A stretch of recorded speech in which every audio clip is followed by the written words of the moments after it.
Hello, everybody. Welcome to this week's edition of Inside the Trojans Huddle from WeAreSC.com. Post bowl game edition. We're going to talk about what we saw the other night, what it means, what we still don't know, what we do know, and maybe other things. I have no idea what we're going to talk about. We'll just see what happens. We got the usual crew: Mark Culkin, Eric McKinney coming from a foreign destination that's undisclosed, and but he's earned it. He's earned that trip.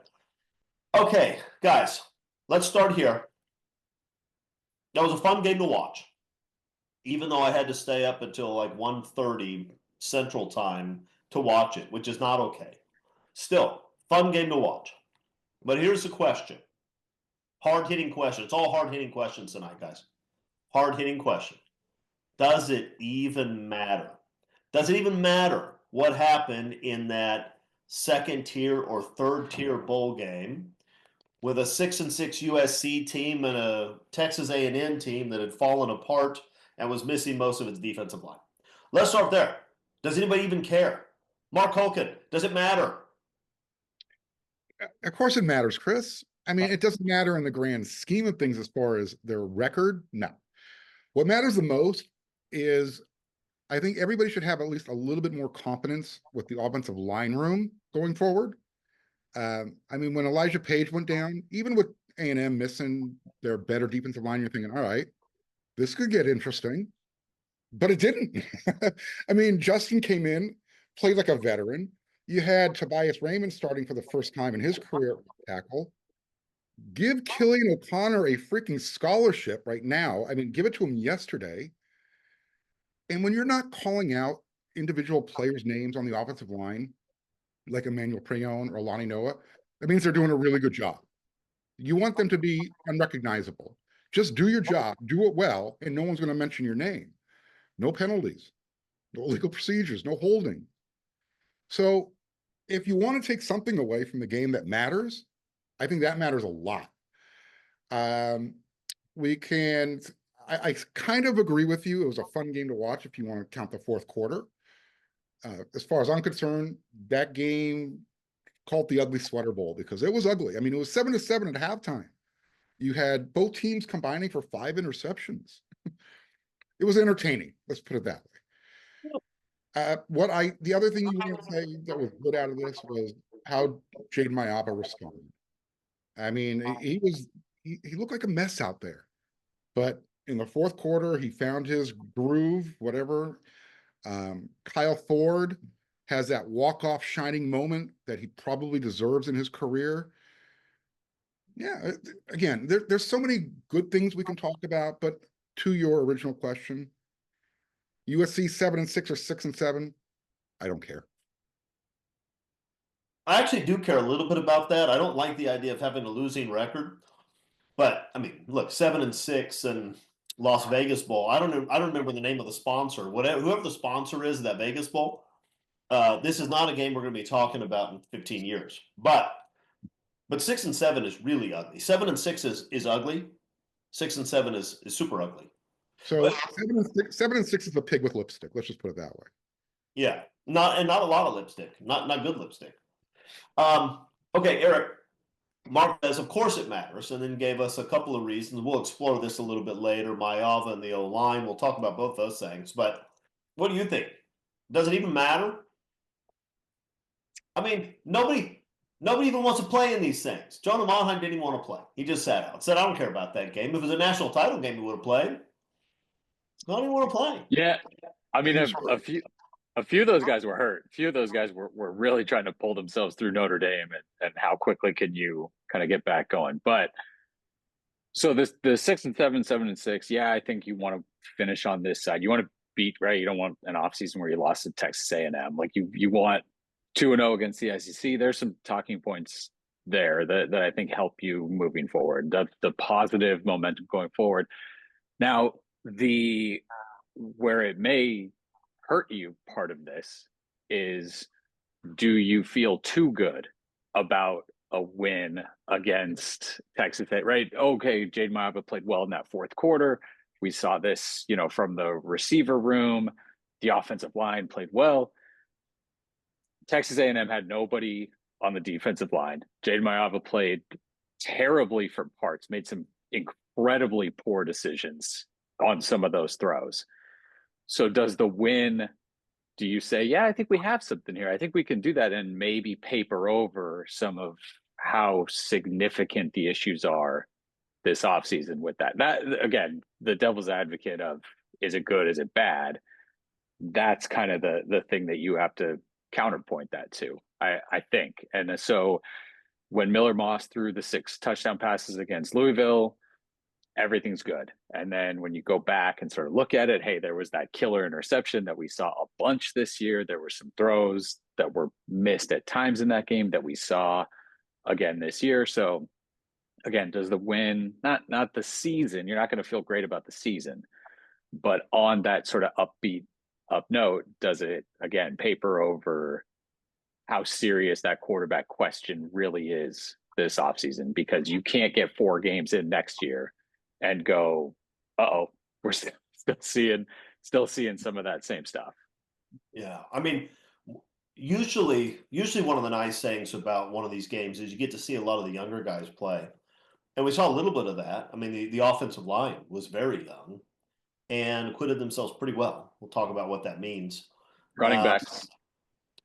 We saw something of Brian Jackson. We'll talk about that. Defensively, there were a lot of young guys that I hoped we'd see play. We didn't really see them play very much, which means that we have a whole bunch of dudes next year who are going to have to play a substantial role who got very few snaps. And I'm not sure I'm excited about that. It'd be one thing if it's a national title game and you have to play the older guys because you need to win this game because there's something, big at the end of it. I don't know. In a season where you go 7-6 and you have guys like Elijah Newby who doesn't play at all, you have Desmond Stevens who plays, but he gets about 17 snaps, I think, and which that's a guy who was hovering around 15 snaps for most of these games, and that's valuable experience. But boy, I wish he would have gotten 40. Okay, so let's do this. Jaden Mayava and his Jekyll and Hyde performance has already come up. I told you it's nothing but hard-hitting questions tonight. Are you ready? I'm going to ask, because I think when it comes to the quarterback situation, I think there are 2 separate questions, and I want to answer both. But I want a straight yes or no answer to the first one, okay? If you're Lincoln Riley, do you feel comfortable with Jaden Mayava being the quarterback and leader of your team next season? Eric, yes or no? If I'm Lincoln Riley, yes. Yes. If I'm putting myself in his shoes, what he's seen, how he talks about him. Yes. Me from the outside, no. Comfortable, no. Mark Culkin, yes or no? Yeah, I'm not going to split that one like Eric did. No. The answer is no. I think the answer is no for Lincoln. He was saying great things about Miller Moss right up until 3 seconds before he benched him. And what are you going to do? He doesn't yet have somebody from the transfer portal. He may not know that there's anybody in the transfer portal who's going to be able to do what he wants them to do. So at the price that they're willing to pay, that's going to be a major factor in their quarterback out of the transfer portal. Well, okay. So look, here's the thing. You can't. In saying no, and I think all of us give a pretty resounding no to, at least from our perspective, do we feel comfortable with Jaden Mayava? You can't, knowing what we know. We have a 4-game sample instead of a 1-game sample. That's nice. But in that 4-game sample, we saw all kinds of horrendous decisions and some horrible turnovers. This is a season that was 7-6 instead of 10-3. Because USC kept throwing horrible back-breaking interceptions every other game. And so you bring in a guy to replace Miller Moss, and what does he do? He immediately starts doing the same thing, right? I mean, he throws a pick 6 almost immediately when he first starts. He throws 2 against Notre Dame. He throws 1 against Texas A&M. Holy smokes. I mean, at this pace, he's going to have like 36 pick 6s in a season. you can't feel comfortable about that. I'm not saying that Lincoln Riley can't develop Jade Mayava, right? This is not a guy who's played a ton of football. I mean, he has 16 or so starts under his belt. That's not nothing. And Lincoln Riley may very well develop him. He may get better with his decision making. But guys, the first 3 quarters of that game, it wasn't bad quarterback play. It was horrific quarterback play. It was horrific. And some of the decisions, like his attempt to throw a backwards pass to avoid a sack, I don't know that I've ever seen it at any level. And I don't know what to make of that. So you look at the fourth quarter and you say, big guy, strong arm. It's a pressure packed situation. He's putting the ball on the money and making big passes when it matters. And you watch the fourth quarter and you say, okay, maybe there's something here. But then you remember the first 3 quarters and you say, I can't trust that guy to get you to 10 wins and a playoff berth. But going back to the question, if I'm Lincoln Riley, and I know this year people are going to say that discounts everything he's done with quarterbacks, but if I'm Lincoln Riley and I've had the success that I've had with quarterbacks, I see the ceiling plays. I see okay, that looks great. And maybe I think I can get that consistently. And with an off season and all of that, I think I can get that consistently from him.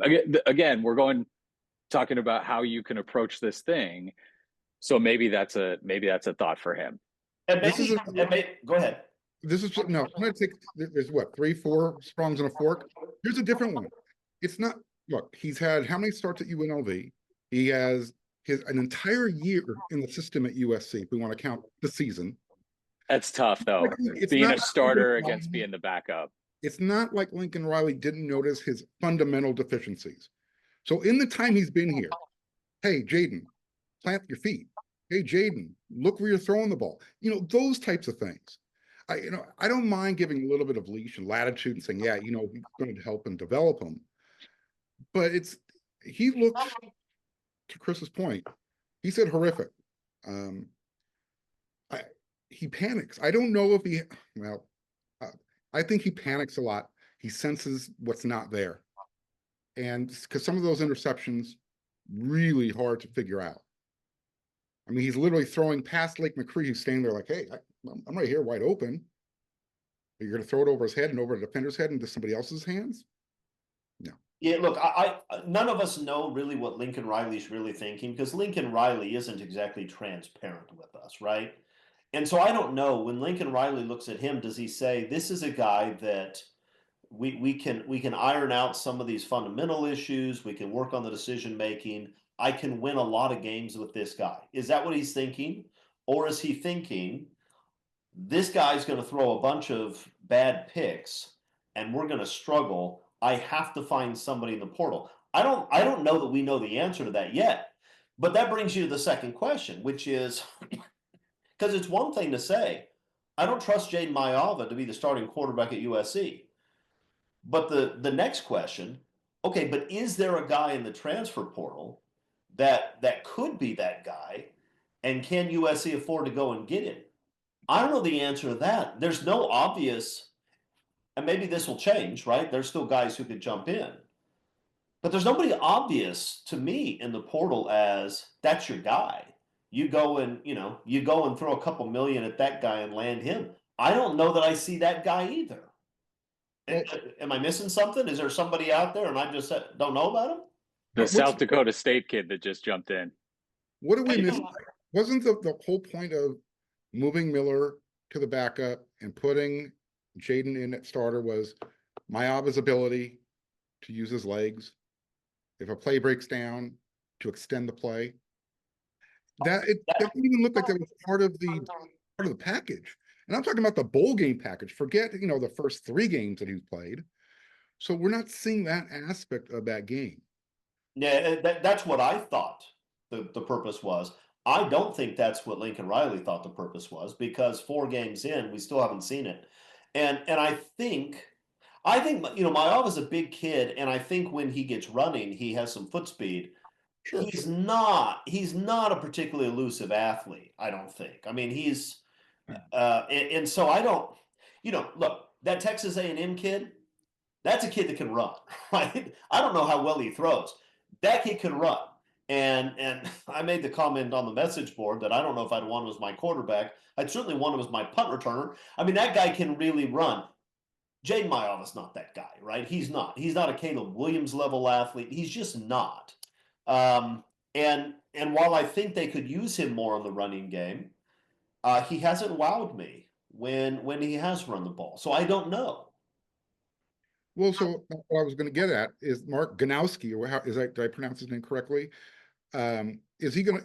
Let's say USC matches the price point he's asking for. The game that he plays, does it match Lincoln Riley's system then? What is Lincoln Riley's offensive identity? I'm going back to last year now. This year, the offensive identity should have been, we can run the ball pretty well, let's do that. But it continued to be force feeding, just throw the ball. Here's what I think you probably get with the FCS kid. You probably get somebody who's not going to lose you football games, right? I think I would feel comfortable with that. I don't know, like he plays at a really good program, and at that level, he plays with guys who are really good. He's got a supporting cast. I don't know. I mean, I've seen a 7-minute highlight film from him. That's all I've seen. I don't know. He doesn't look like he has. He doesn't look like he has a huge arm. I'm not sure that's the most important thing. He runs the ball fairly effectively, but he's not. Look, he's not Caleb Williams. He's not. But he may be a guy who isn't going to lose you football games because he doesn't lose a lot of football games. So he may be a guy who's not going to make terrible decisions and lose a game when you're up, when you're up 7 and you have a ball midfield. He's not going to throw a pick that's going to cost you a game, right? He's probably that. If he's more than that, I don't know. I haven't seen enough of him. Maybe we should stop comparing every quarterback to Caleb Williams. I mean, we're talking generational versus somebody who's really good.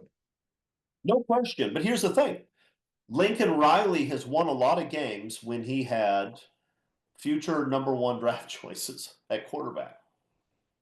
And when he had this year, he had 2 guys who I think we can all agree are above average college quarterbacks. Those are above average guys. Miller Moss is not a bottom feeder quarterback, neither is Jaden Mayowa. His last year at Oklahoma, when they struggled more than they had been previously, he had a sophomore in Spencer Rattler, a lot of people would take Spencer Rattler as their quarterback, and he had freshman Caleb Williams. What he didn't have was a guy who was the number 1 or 2 quarterback in the country. Can Lincoln Riley win without having the number 1 or 2 quarterback in the country? I don't know. Have we seen him do it? I think the answer is no. What was Jalen Hurts when he transferred to from Alabama? I'm asking. No, that's a question. What was he? He looked pretty good when he came in his first game as a true freshman and killed Clay Helton. But then again, it was Clay Helton. I don't know. I mean, look, he got beat out, but he also got beat out by an NFL starter. So I guess what I'm saying is, I think Lincoln Riley probably is a quarterback whisperer. He developed Baker Mayfield in a way that nobody else thought he would. He took a cast off from Alabama, who was a good player at Alabama. Let's not kid ourselves. Jalen Hurts was good before he showed up at Oklahoma, but he made him better. So maybe he is a quarterback whisperer, but it may also be that he's managed to quarterback some crazy talents. Jalen Hurts is an extraordinarily talented quarterback, right? He is. Caleb Williams, the most talented quarterback I've ever seen. Kyler Murray, you kidding me? Guy runs a 4.3, never lost a game in high school, like 60 straight games. I mean, look, it's not like Lincoln Riley has been taking guys like me and turning them into NFL draft choices. He's had a bunch of superstars. So can he take Jaden Mayowa and make him a superstar? I don't know.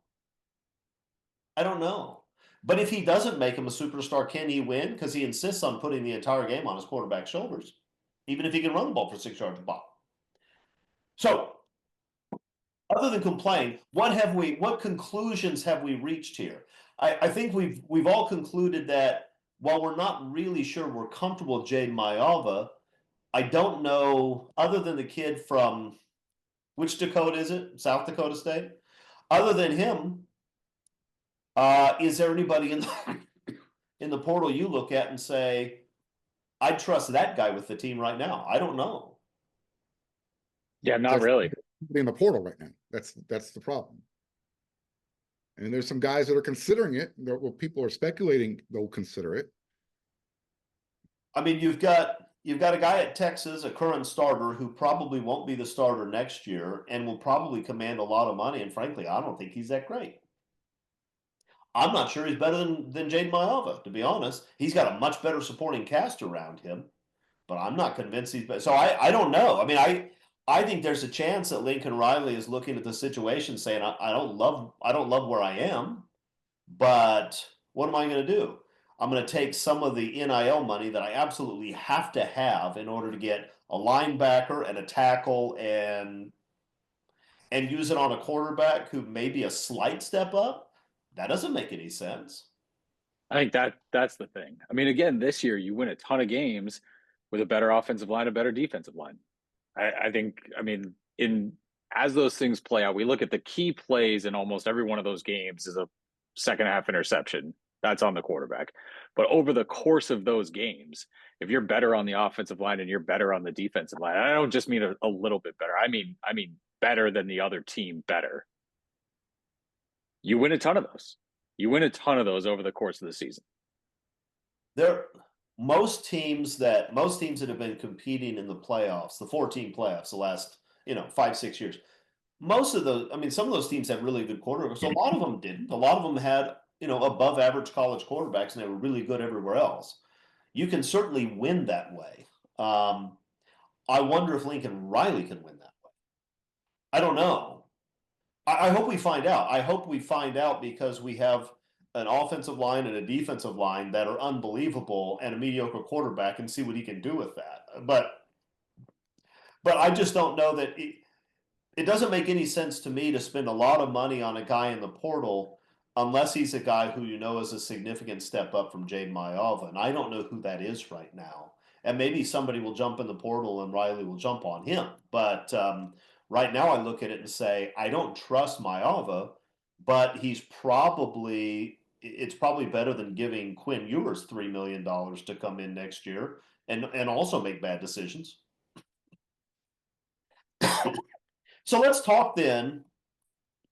It came up already a little bit, the offensive line. First, let's give credit where credit is due. When Elijah Page went down, there's not a USC fan in the world who didn't say, oh no, right? I mean, I understand that A&M was missing 3 defensive line stars, but A&M's a program that's recruited defensive linemen very, very well, and their backups are not scrubs. These are talented kids. Maybe kids that haven't played a lot. They're talented kids. USC has had O-line problems. Your center's sitting out. Now you lose your left tackle, so you've lost. I mean, you have a walk-on and 3 freshmen to go with the guy that you can count on at left guard. I thought that was disaster. I didn't think there was any way USC would survive that. Kids played pretty well, didn't they? I mean, shockingly well. Like, to the point where you're not having holding penalties, you're not having false starts, you're not having obvious misassignments. There were some missed blocks, sure, but it wasn't disastrous. And when I was going to say when USC was in a position where everybody knew they had to pass, but when you're playing USC, you always know they have to pass. That's just the way we are. Maiava still had enough time to find open guys. I mean, that was an extraordinary performance by guys who I didn't really think are capable of it. Now, big question, hard-hitting question. You ready? What does that mean for next year? Does it mean anything? One game against Texas A&M's backups? What do you think, Mark? Oh, go ahead, Mark. Go ahead. No, go ahead. You jump. God always goes first. I like that it shows that there's some guys there. There's some guys there, right? You got Tobias Raymond, Justin Tonu, Killian O'Connor, the way he played. Like, they've added to that room. You lost a couple of young guys that you didn't want to lose, I think, in the portal over this last year. I don't think anyone is sitting here going, oh, you're fine, don't need anybody in the portal. No, you need to add.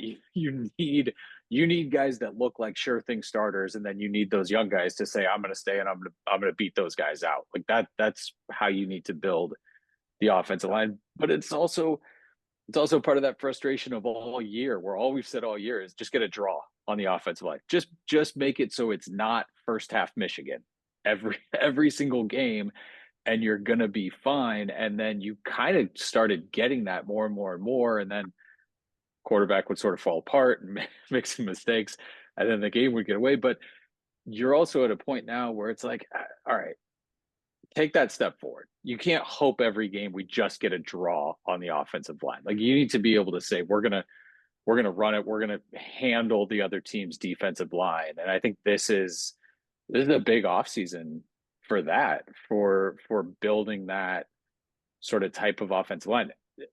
You can sit here and say, you should do that. So far, we've seen virtually no movement in the portal with guys, looking at USC seriously or coming to USC. And offensive line is, again, one of those positions where, do you really step up for starters, or do you say, I think we can put it together with this, FCS kid that wants to take a jump? And that's the toughest position to evaluate coming out of high school. And it's probably a tough position to evaluate with a guy making a jump in that level of play, just based on kind of physical traits and who he's going with. But you can't say that, you can't look at that game and go, oh, that was really disappointing for the offensive line. Like that was a good showing. But again, you don't want to sit here and go, oh, that means we're ready to go for 2025. Just send that group out. Like you got to add to it. No. Look, it was the best outcome possible for that group. It's not that it wasn't disappointing. It was shockingly competent. And I'm with you. You can't say those are our guys, and then the guys who haven't played at all, those are our backups next year. That to me seems crazy. It may be what happens. Because we had the same conversations last year saying, absolutely, they're going to get a tackle out of the portal. Of course they are. So it may be what happens, but if that's what happens, that strikes me as a giant mistake. Despite the fact that you have some guys there who you look at and say, okay, we can count on this guy to come in the game and play some snaps and do pretty well for us, right? That's what you can say that about a lot of those guys. Mark, what's your take? So what you're saying right now is maybe we should give a little post admiration to throw some flowers back at Coach Josh Henson. He actually recruited some pretty good young talent. He developed them in his time that he was here. And yeah, he passed the baton over to Coach Hansen, Zach Hansen. But to what everything Eric was talking about, you've got some really good young talent. And that's what I said at the top of the show. I feel better going forward that, all right, these younger guys, these bigger guys they recruited in 2023 and 2024, they look like they can do the job. Now, do we want to count on them next year? No. But if you're asking them to come and fill in for a game, they can get the job done. So, yeah, is USC going to go out? Are they going to spend whatever the going market rate is for an offensive tackle? Or are they just going to say, you know what, Elijah Page, you're taken care of. Tobias Raymond, go earn your NIL this year and just roll with who you brought to the dance. I mean, well, here's the problem they have. What they want is they want a tackle who you absolutely can count upon to step in right now and be a very high level starter. I'm sure that's what they want. But the guys that are in the portal who are doing that, most of those guys are going to want to play a different position than the one they're going to be slotted to play at USC. And I don't think USC is going to tell Elijah Page that he's moving over to right tackle. If they tell him that, they may find him in the transfer portal. So they need a tackle, but they need a right tackle. They need a right tackle and they need a center. That's what they need. And so far we've had no indication that they actually are going to get those things. Maybe they will. It's obviously not over, but would I feel comfortable taking that group and then the guys behind him who have never played at all into next season? No, that's nuts. That is absolute insanity if that's what happens. And if that's what happens, we're going to if that's what happens, if you have players that young who are starting for you, that inexperienced, you're going to have some more of those Michigan games next year. You are. It's inevitable. You're going to have some guy who is a third or fourth year player who's an all conference level edge rusher, and he's going to absolutely ruin every offensive possession. That's what happens if you go with that group, as well as they played the other day. But again, we knew that last year. It's not like everybody was surprised that, oh, that's interesting. Mason Murphy can't handle that edge rusher from Michigan. Nobody thought he was going to. Not one person thought he was going to. But they didn't get anybody, so here we are, hoping they can do it. And I don't know what to make of that. And it may end up being, you get a guard now who wants to shift outside, and that's the thing. Because again, like you said, if there's a really good tackle in the portal, he wants to go play left tackle somewhere. I mean, that's almost across the board. Even a bunch of the interior guys that are really good are saying, hey, if I'm going to get pushed out to tackle, I want to play left tackle. There's a big difference in the money you get going to the NFL being a left tackle or an interior guy or a right tackle. There just is. Oh, by the way, lots of good college football games coming up. If you want to go watch any of them, and I'm not going to go watch any of them because I hate almost all of the teams that are in the playoff. But maybe you don't. Maybe you don't hate those teams. Maybe you want to go see it live. Go to Game Time. Download the Game Time app. You can put in ON3 ON3 for the code. You get $20 off your first purchase. All kinds of tickets available. Good prices. I've used the service a number of times. It's pretty good. I like it. USC hosts Michigan in basketball Saturday. You can get your tickets from Game Time right there. Well, that's a good one. And obviously USC's women's basketball team, which is absolutely killing it. You can go see the next Cheryl Miller live. I mean, that's worth doing, probably. I honestly don't know if I'll fly from Dallas to LA to do it, but I would like to see her play. You may be able to see the actual Cheryl Miller there. She's been at a few. There was Lee was at this last game, Matt Leinart at the last game. That's turned into a place to be seen. It's become the hot ticket. It is what USC football used to be in the Matt, Reggie, Pete Carroll era, kind of. Anyway, Game Time app. Good prices, good product. Go get your discount. You'll be happy you did. And if you go and see the USC women's basketball team, send me an email. Let me know how you liked it. Okay, guys, let's talk about another position where I think we learned something valuable. USC lost both of its top backs.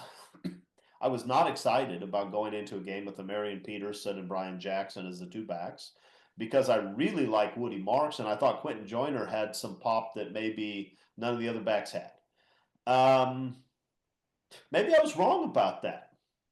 What did we learn about USC's running backs the other night? Who wants to start? Mark, you want to start this time? Last time I was going to let you start, and Eric just jumped in. That's what God does. But I liked what I saw from the two guys who kind of had just to wait their turn while Woody and Quentin were doing their thing. I've said this before. The first time I saw Brian Jackson, when he came out to practice and he had that number 121 jersey on, I thought, wow, that dude looks familiar. He showed me why he looked like Lindale White in that game against Texas A&M. He runs with power. He hits the hole. He finds the crease. He's not going to blow you away. He's not going to run past anybody, but he's not going to go down on first contact. And that's a really good thing to have from your power running back. I liked what I saw from Marion Peterson. Maybe, just give him some more time. I don't know what kind of role he has in the offense. I mean, he's not a power back. He's not a speedster, but he looks very reliable. The other thing I saw from Brian Jackson on that winning touchdown throw from Mayava to Ford, go look at his pass protection. It was fundamentally perfect. He saw who he had to go help. He kind of cheated over to Pregnon's side, and anyways, that's just one of the things I wanted to highlight from Brian Jackson's game. You've got a young room. I mean, there's no doubt about that. You've got Brian Jackson, you've got Marion Peterson. you're bringing in supposedly your home run hitter and Eli Sanders from New Mexico, a 1,000-yard rusher. And then you've got the two youngsters that are arriving in time for in January, I believe, both Riley Wormley and Harry Dalton. I'm interested to see what Dalton's all about, because when Alabama wants you all the way to the 11 o'clock hour of the recruiting class, you're probably worth something. So, look, we've all been talking about it all season long. If Lincoln Riley wants to make a commitment to the run game, he's got some good backs. You saw He doesn't want to. I want to end the suspense right now. He does not want to. well, that's the thing. We got to find him an allergy pill so he's not allergic to the run game. And Mark, you were talking up Brian Jackson from day one, and you were talking about Lindo White comparisons. And my thinking was, Culkin, just knock it off. That kid's not Lindo White. And look, Lindo White is the all-time leader in rushing touchdowns in USC history. So I'm still not saying he's Lindo White, but he looked pretty good. He looked a lot better than I expected him to. He looked quicker than I expected him to. He was quick and aggressive getting through the hole.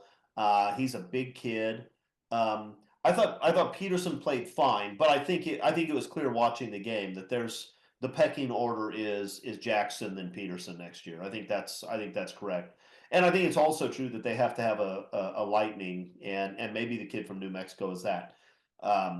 Obviously not playing at the same level of competition, but he had good numbers, and he can run.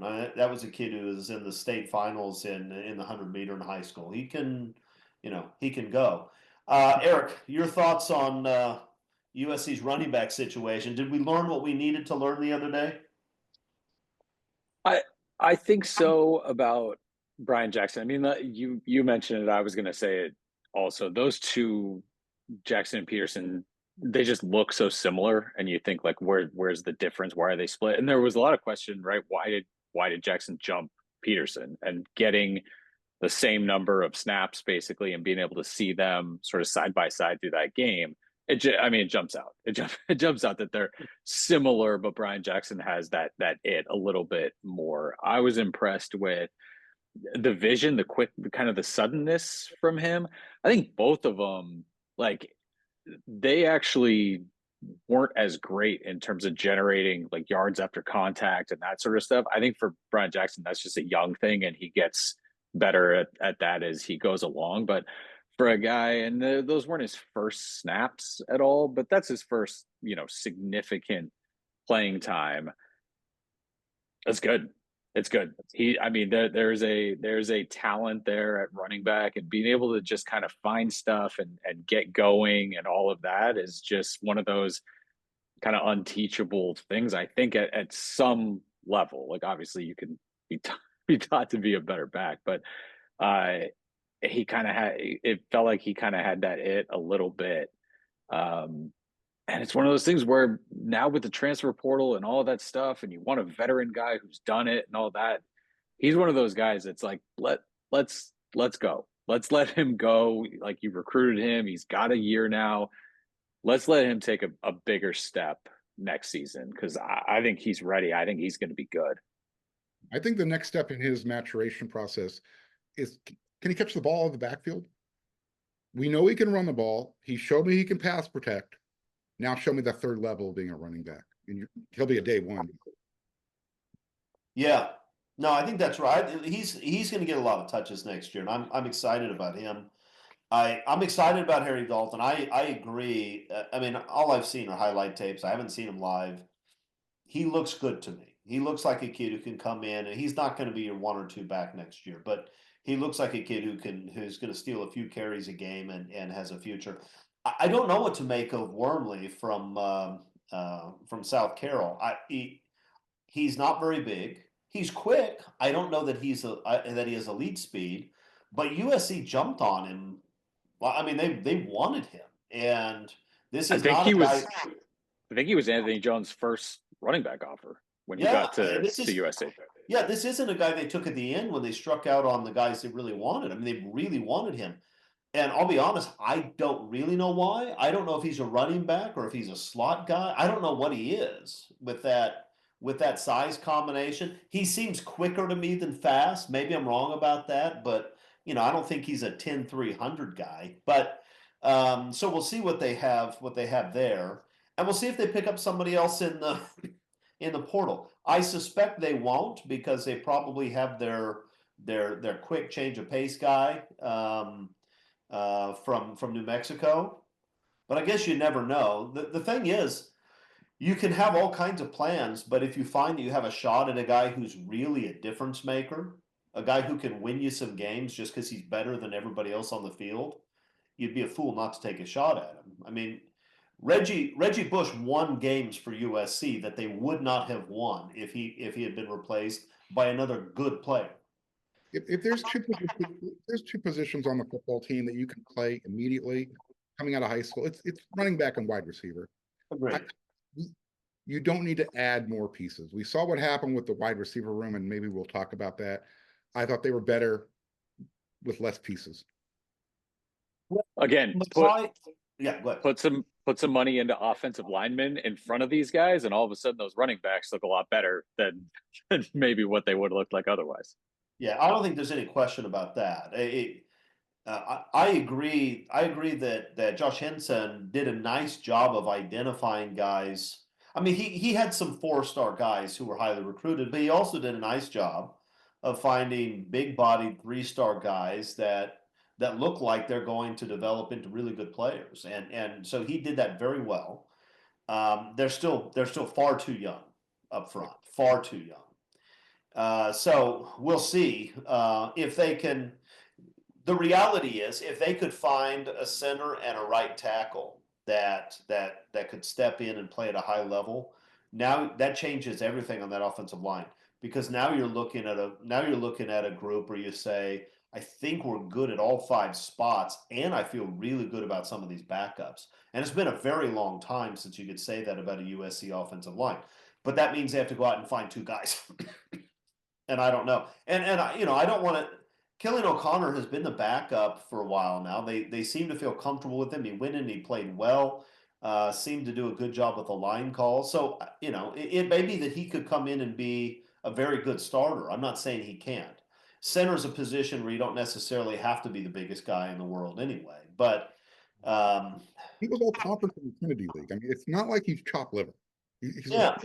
No, I mean, he played well the other night, and he's been the backup for some time, where I kept expecting them to move one of these other interior guys over there and have him jump into that backup center spot, and it never happened. So maybe they feel more comfortable with him than I do. We just haven't seen him play a ton. He played well, but not great. There were some times where the fear of just a big guy getting sort of an angle and throwing him into the backfield, like that happened a few times. And over the course of a season, if you ask him to do that game in, game out, some of those are gonna blow up on you. I mean, I think that's kind of the reality for him at that size, trying to play that position for an entire year in the Big Ten. Yeah, that's probably fair. I think if they found 2 quality starters, you'd feel really good about the O-line group, and we'll just have to wait and see what happens. If they find that, it may ease my quarterback concerns a little bit. Not entirely, but a little bit. The thing about quarterback is, your quarterback, more than anybody else on the field, your quarterback is going to be in a position to win and lose games. I mean, everybody knows that. But if Caleb Williams had come back for 1 more year, and I know it's not fair to compare anybody to Caleb Williams, but if Caleb Williams had come back for 1 more year, USC would be in the playoff right now. They would be, without any question. They're not losing all those 1-score games if they go from Miller Moss and Jaden Maiava to Caleb Williams. They're not. They're winning 10 or 11 games. They're in the playoff. So if you could find an elite guy, but I don't know that there's a Caleb Williams or a Jaden Daniels in the portal this year. So, although ironically they both had that. Okay, wide receiver group. Mekhi Lemon was Mekhi Lemon again, except on questionable decisions as a returner. But we've gotten used to that over the years. But he is who he is, and he's turning into a really special receiver, right? And he's in that long line of receivers going back to, I don't know, Eric Afholter and Johnny Morton and John Jackson and those guys, USC's had a ton of really good receivers. Mekhi Lemon is going to fit in that group of guys who are really good. Who, 5 years from now, when you're talking about Robert Woods and Marquise Lee, you're going to mention Mekhi Lemon because he's becoming that kind of guy. I think we all knew that before the game. The question is what you have on the other side. You have a guy with the strangest stat lines I've ever seen. Eric mentioned in an article on WeAreSC. This is a guy who almost every time he catches the ball, it's a touchdown now, which you almost never see. Tall, long arms, capable of going up and high pointing balls, capable of spectacular catches, capable of run after a catch. You saw it the other day. He's capable of a great many things. I don't know if anybody knows how badly he wants those things, right? That's the real question with him. It's the only question with him is how bad does he want it and how hard is he willing to work to become an All-American? Because if he wants it, it's his. So far, I think it's safe to say he hasn't wanted it very much. So this spring is it. Yeah. This spring is it for Jacoby. So I mean, I remember going all the way back to Dwayne Jarrett at USC. The spring of his junior year, you went out and said, "Whoa, that's different." Michael Pittman was the same way. We saw it with Drake London, Amon-Ra St. Brown. The spring of their junior years, it was this is it.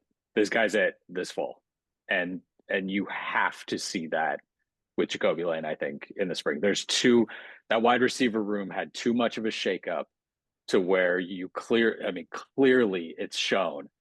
We want these two. We're going to go with these two. We're comfortable with these two in that, all of that. Now, when you figure out we can't pay 5 wide receiver one money in the NIL era, those are the 2 guys they ended up with. Based on that game, okay, if you get that production out of those 2 every game, I think that's right. You have to see that from Jacoby Lane, I think, day in and day out this coming spring, that he's going to be that every day. You can't have a Nebraska game where you get 0 catches. You can't have a Wisconsin game where you go 10 for 105 with a spectacular touchdown and then 2 catches on like 40 routes, the next game. It just, the up and down can't be there. And that's always it. That's it for everybody. That's all. When guys take that step, that's all they talk about. Consistency. Day in, day out, do it every single time. Show up like it's the Super Bowl every single game, every single practice. And I think that this spring is a big step for him to take that. Look, it's not necessarily fun for a lot of guys to grind the way you have to grind to be great as a football player. Probably to be great at anything, really. But to be great as a football player, I mean, the lifting and the running and the working on the technique and all the stuff you have to do, that's not fun. It's probably a lot more fun to do other things with your time. But Jacoby Lane is in his contract year, as they say in the NFL, right? I mean, what he does this year is going to determine whether he is a first-day NFL draft choice or whether he's a guy that goes in the 5th round. And there is a big, big difference in being in those 2 positions. But he has all the talent in the world, and if he decides to commit to being great, he'll be great. And it'll give you a spectacular 1-2 punch with those 2 guys. But he's going to have to want it. Mark? So he said all he does is catch touchdowns. And I immediately went back and I thought about, who else always just caught touchdowns? Chris Carter from the Minnesota Vikings. Now, 2 completely different receivers. One was already in the NFL, knew what it took to get there. You hit the nail on the head, Chris. If Jacoby Lane has the same type of confidence internally that he shows externally when he's on the field, and that comes together, he's unstoppable. There's just a certain amount of immaturity to him. And this isn't a negative. It's just a matter of him having to realize, you know what? I'm a team leader. And it's not just by doing it on the field. I've got to go show everybody else how to do it on the field. Once that light turns on, once everything clicks, somebody just, BMW, Big Mike Williams, take him into the other room, close the door, and just have that come to Jesus moment with him. Yeah. I don't think you understand how good you are, how good you can be, what you can do. Prove me wrong. Yeah. Look, if he does it, USC's in a good position next year with its wide receiver room. You've got two guys who are both first team All Big Ten caliber players, and you have some young talented guys behind them. This incoming freshman group is super fast. And who knows? They may still pull somebody out of the portal. I mean, it wouldn't surprise me if they wanted a number 3 receiver. We'll see what happens. Um, but yeah, you saw from Mackay what you expected, and you saw from Jacoby what you know you can get, and you get from time to time. So we'll have to see whether you're going to get it on a regular basis. Flipping over the other side of the ball, I don't know that we learned as much from the defense, right? Because a lot of the defensive linemen that played will not be here next year. The defensive line group, by the way, next year is going to be really good. I don't know if you know that out there. They're going to be really good with those two big bodies they have. With Cameron Fountain, who is young and is starting to learn how good he can be. With Anthony Lucas coming back, with Jakeem Stewart, who, if he's even half as good as everybody in the world thinks he is. Remember, this is a guy who, before he reclassified, was a #1 overall recruit in the country. He has a rare, freakish combination of size and agility and speed. He is a crazy athlete. And normally you say, yeah, but does he know how to play? But the USC coaches say he does. That technically he's really advanced. That's a guy who's going to be a day one contributor. You start looking at this group, and then you have the three young kids in the interior last year. I don't know if Carlin Jones is going to be healthy. That's a guy Ohio State wanted really badly. Big kid. Obviously, Abasiri played a fair amount this year. I mean, you look at that room, and what it looks like to me is it looks like a top 3 defensive line group in the Big Ten. That's what it looks like, and that's going to make life easier for everybody. I don't know that we learned much about that on against Texas A&M, because it was still a lot of the guys who aren't going to be around next year. But anyway, that's my long-winded preview of next year's defensive line group. Good, and maybe very, very good. We'll see. Any thoughts on that, guys? Oh, look, you didn't mention Braylon Shelby's name, but because you're bringing in, 700 pounds in the middle right off the bat, I don't need those guys to get the sacks. Just bend that offensive line, make the quarterback get off the spot, and now make that point A to point B from our defensive end that much shorter, because the quarterback has to cheat one way or the other. You got to go laterally one way. You can't just stand there and let your offensive lineman, step on your foot. So that will be the biggest difference, is USC will actually have not just big guys, but big head guys who know how to play physical football coming from the SEC. Because that's kind of part and parcel with, you get that when you play in the SEC. Yeah. It's a lot of running games. So yeah, a lot of young guys, who they're recruiting. You talked about Carlon Jones. Don't forget who's coming in this class. You've got Gus Cordova, who is probably severely underrated. Lloyd McCord, who looks like an NFL player today. Right. So yeah, I know we're kind of blowing smoke of everybody's skirt right now. Devin Tompkins, who has really transformed, and I suspect next year adds tremendous depth. Yeah. The big takeaway here, and Eric can put this away more eloquently than I am, they've got size across the board now. It's not like this graph that goes like this. It's like this. It's a flat line. Everybody's big. Yeah. Anthony Lucas. Want to say anything about these guys, or are you done? I mean, right? Anthony Lucas comes back. Like, if they keep all of those, and clearly what we've learned in the last month and a half is that they're going to go in to keep the front seven, and whether that's Lincoln Riley saying, "Hey, I'm going to do this," or if that's the defensive coaches saying, "This is what we need. This is what we need if we're going to stay here and we're going to get this thing moving." But what they've done, and kind of the all-in-ness, to make up a word, of USC now on that defensive line is something I think we haven't seen before. Now the question, the personnel, I think is there, and now there's less of a. We saw enough of Cameron Fountain toward the end of the year to say that that switch went on, and he's kind of figured that out. He's going to be good. Braylon Shelby, I think, is still. He didn't turn into the guy people thought he was going to be, and so maybe the expectation of the ceiling comes down a little bit. It's enough. There's enough there to think that you're going to get something from him. The question is, Gavin Meyer was a perpetual motion machine. Like, and Dantlin talked about him in that way from the very beginning when he could first start talking about him. Like, this kid gets it. I want everyone to do what this guy does. The two guys that are coming in as the veteran, I guess. I mean, Josh Jarrett's not exactly a veteran. Keyshawn Silver has played a lot. Josh Jarrett comes in too, and you expect a lot of those guys. I'm not questioning the work ethic. I'm questioning what kind of work ethic do they actually show, right? Maybe it's great. I don't know. We haven't seen a lot from them. If they show up with that same kind of work ethic that Gavin Meyer brought, I think that elevates the room big time too. Because again, we've seen guys show up. Oh, that's an SEC guy that looks like that. This is going to be amazing.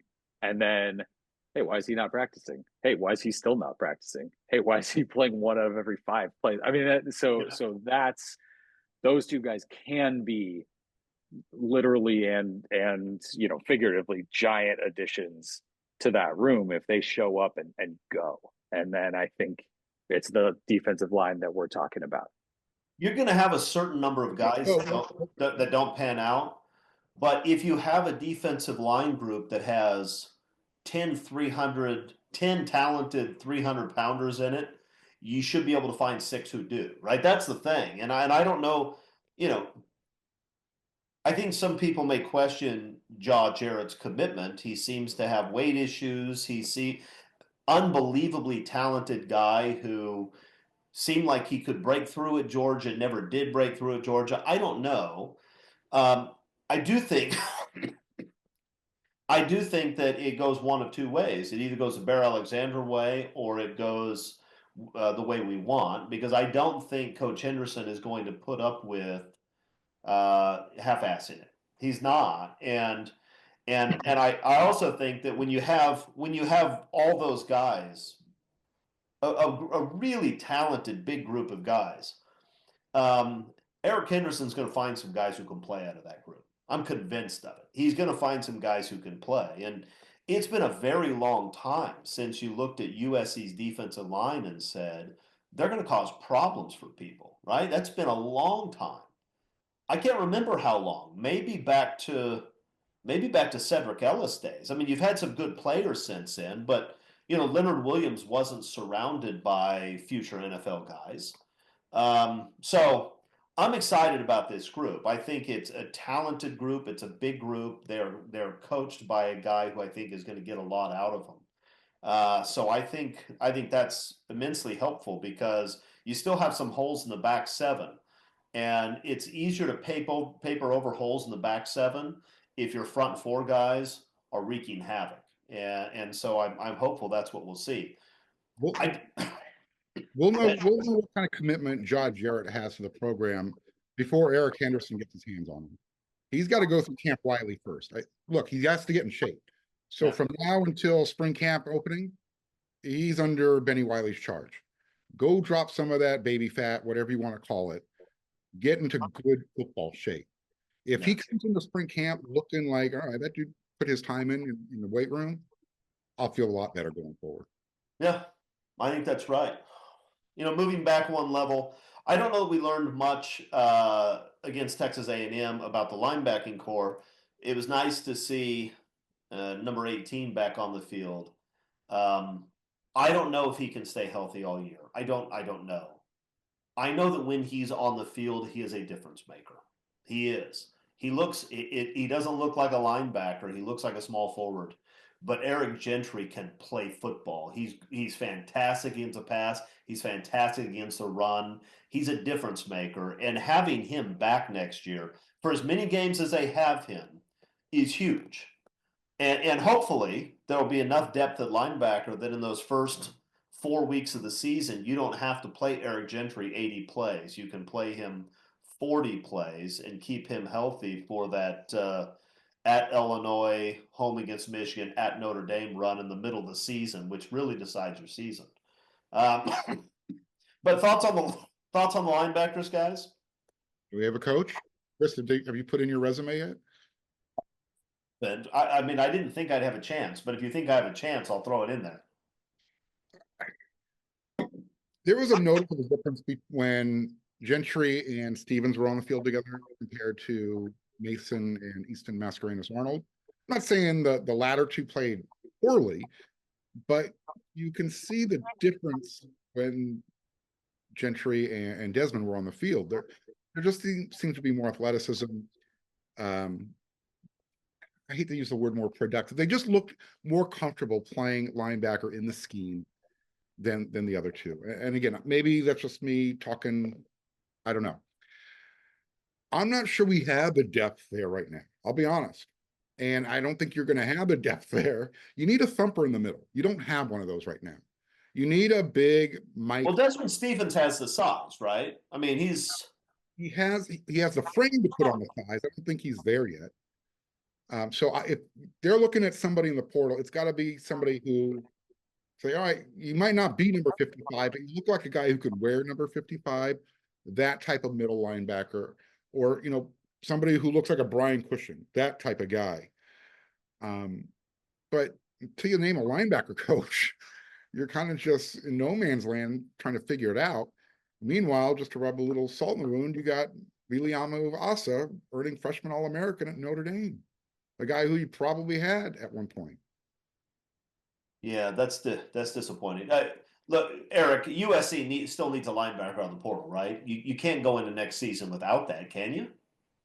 No, I think you need a guy. I think Desmond Stevens is good. I think Jaden Walker is going to be good. But what we saw this year over and over and over and over and over and over is that Denton Lynn was going to, or the linebacker coaches, the brain trust at that position was going to default to the experienced veteran guys. And even when it was, hey, maybe we'll see some of the more younger guys, we'll get some of those guys snaps.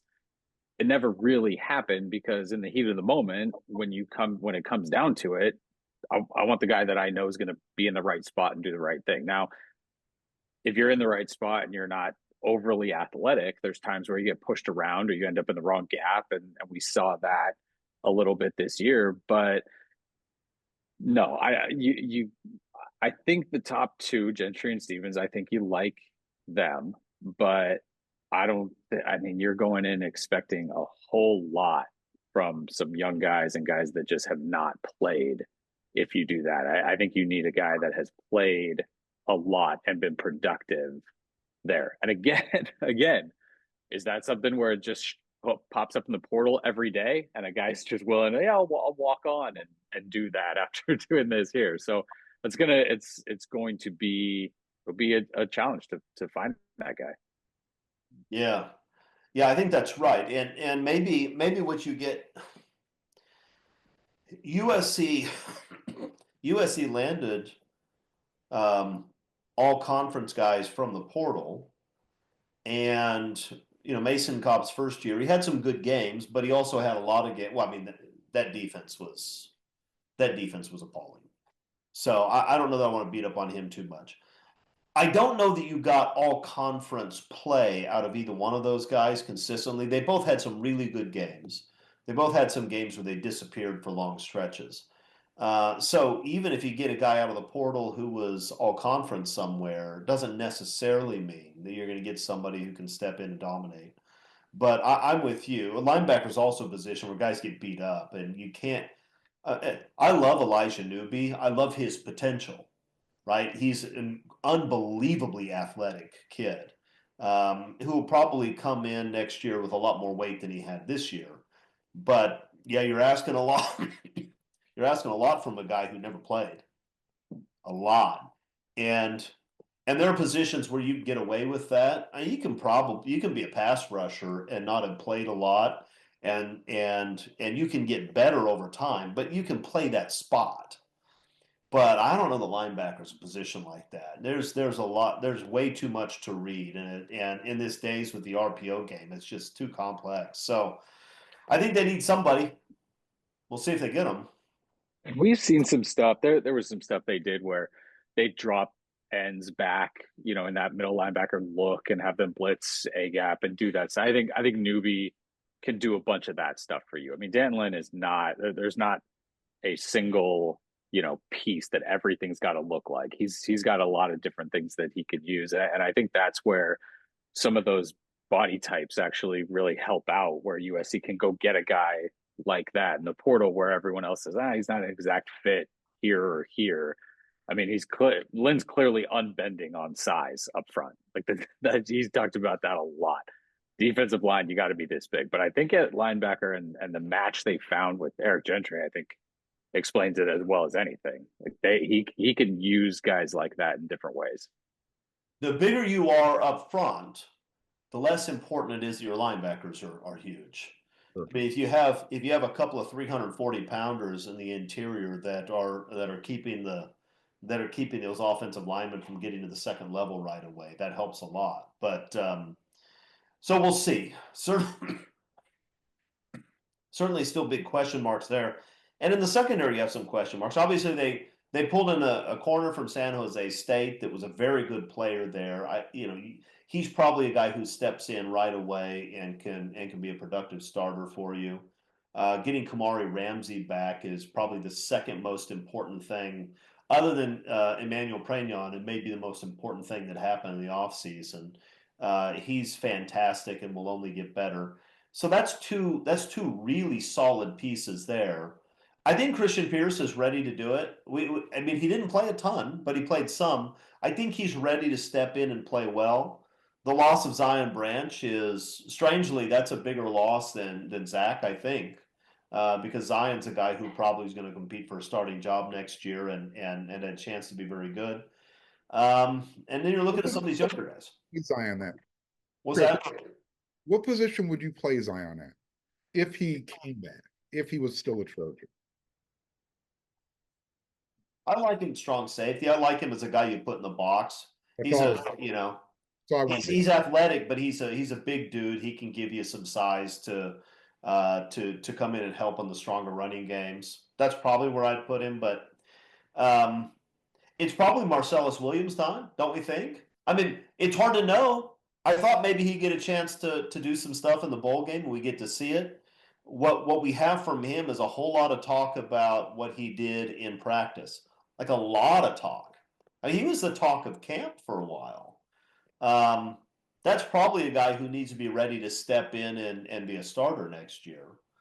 If he's not, then that's a big question mark on one of the corner spots. What are your thoughts in the secondary? I don't know that we got any answers against A&M, but what do you think, Mark? What do you think? I think you got a lot of players you could work with. I mean, you didn't mention Braylon Connolly. Isaiah Rubin is a really big cornerback. When you see him, hopefully you'll get a chance to see him during the spring game. He reminds me of Jacoby Covington, similar size, style. It might be more youthful, less experience than we had this year. But you talked about Kamari Ramsey coming back. You got your general calling the plays from the secondary. He showed that he's always going to be around the ball. I mean, it was a great diving interception. He read it. He's pretty good in run support, although I'm still trying to figure out how he missed that guy running by him early in the game. It's kind of like he's like, whoop, there he goes. I'm okay at cornerback. It's the other safety position where I guess I'm a little bit, who's playing? We know you got Kamari playing free safety. Who's your strong safety? Is it going to be Christian Pierce? Or are they going to maybe bring somebody else in? I think Pierce. McKinney, what do you think? Is that Christian Pierce's job to lose? Yeah. Roll him out. for sure. I mean, I'm that's the Brian Jackson, I think, on the defensive side for me. Don't bring in a guy over him. I'm fine. I've seen enough. So if he goes, if Ramsey's there, I think Nickel's interesting, but Braylon Conley got just as much kind of push as Marcellus Williams did. And that's it. If you want to roll those five out, there's the DeCarlos Nicholson. Does he come back? Can he not? Whatever. But I think you're okay. I could see another guy in the secondary somewhere, maybe a versatile guy that maybe could play nickel, maybe could play corner, maybe could play safety. You had a Jalen Smith guy like that.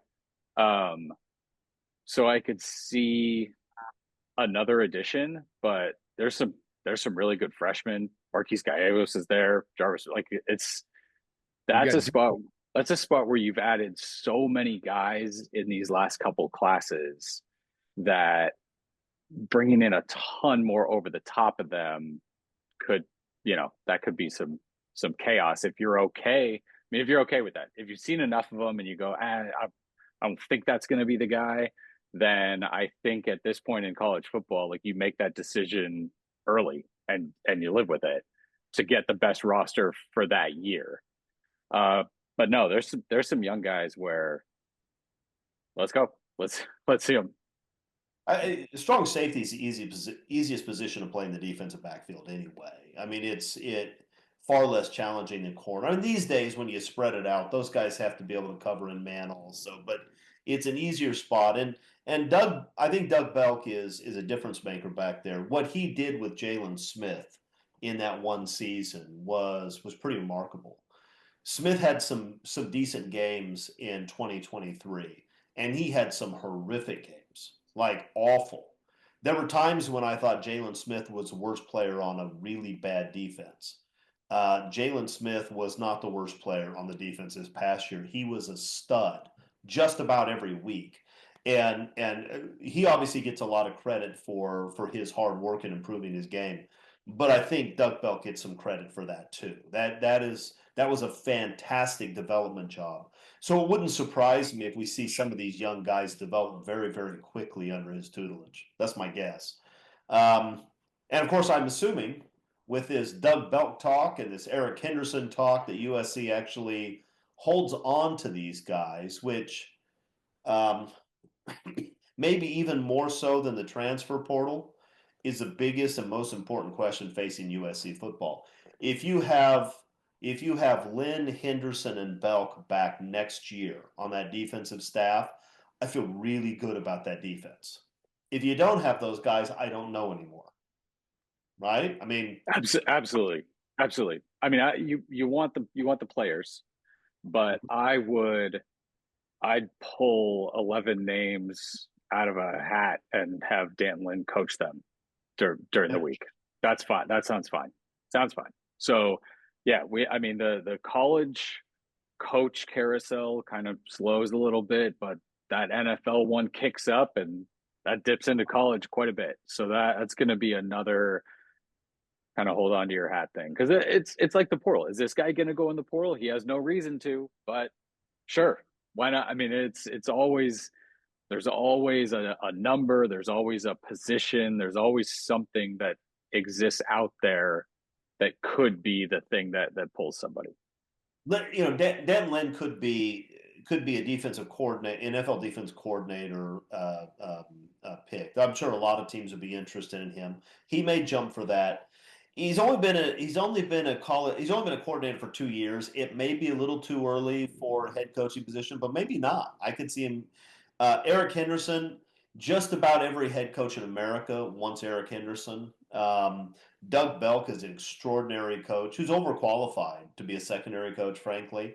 So all three of those guys are going to be really hard to hold on to. But if you can hold on to them for another year, you're going to see another huge jump in this defense. Is what you're going to see. And then once again, it comes back to, can the offense just do its job? It has an opportunity to win every single game. Can it just do its job? And in my more optimistic moments, I like to think that Lincoln Riley has enough of a track record as a great offensive coach that he's not going to have two horrible offenses in back-to-back years. but I guess we'll see. All right. All right, guys, we can go along. Anything else that we should talk about before we get off? We're going to see what happens with special teams, but the returners are there. You got to replace both the kicker and the punter. I think this year gave you more. What's that? I think they have their punter. I think Ryan Sayre is going to get the job done. I mean, you almost sold it. That should have been a roughing the kicker. I'm sorry. And you brought in a transfer to at punter, like you're fine there. The kicker from UNLV, okay. I think you're comfortable now at special teams that's going to be it. Although the UNLV kid, he's got a couple years to do that, but that's one of those, just go get a guy every year, make sure he's okay, and do that. But you got to make kicks. You got to make place kickers. 5 place kickers on that current USC roster. I looked the other day. 5 guys listed with PK besides their name, and they can't make a 38-yard field goal. Drives me insane. A couple of them are in the portal. They won't all be here next year, but make a kick from inside 40 yards. Make those. You got to Michael Nance did what we all wanted Dennis Lynch to do. Touchbacks. So, yeah, we want the field goals. Yes, we want the field goals. But he always had the defense starting, making the other team's offense have to go 75 yards. A fantastic kickoff guy, no question. Without a doubt. Now, let's do both. We're losing a weapon, though, with Eddie Traplisky. Make no doubt about it. I mean, that maybe the best in USC history, right? I mean, Stonehouse and Wren and some others were great, but he was incredible. Consistently great. I talked to him after the game. He said he was incredibly lucky that he is as flexible and as limber as he is, because his plant leg hyperextended. His kicking leg is the one that got hurt, and that's the one he had one of those muscle stimulators on after the game. He says, Mark, if I wasn't that flexible and that limber, I've got tendons that look like broken rubber bands. He was really, really lucky. Well, we were lucky to watch him. You know, I'm not sure that punting is winning, but punting really well certainly helps winning. and that could have been much worse than 7-6 without that guy. All right, I guess that's it. We're done. Thank you for joining us, everybody. Disappointing season, but fun ending. Let's just play all the games in Vegas next year, and things will work out. That's my take. An SEC I was gonna say, is it too late to go through realignment and land in the SEC? Feels like they do pretty well there. Afraid of the SEC. Let's get OU on the schedule. I mean, I hate to beat up on OU when they're down. No, I don't. And look, there's nothing better than watching Navy slap around OU. That's fantastic. I really enjoyed that. Sooner fans, thank you for that. It's been a tough season, and that's the sort of thing that lifts my spirits and helps me to get on with things. They beat Alabama 24-3, and they finished their season with Navy manhandling them. I know. That's disappointing. I feel terrible. Okay, well, that's it. Thanks for joining us, everybody. Have a good week. Until next week, fight on.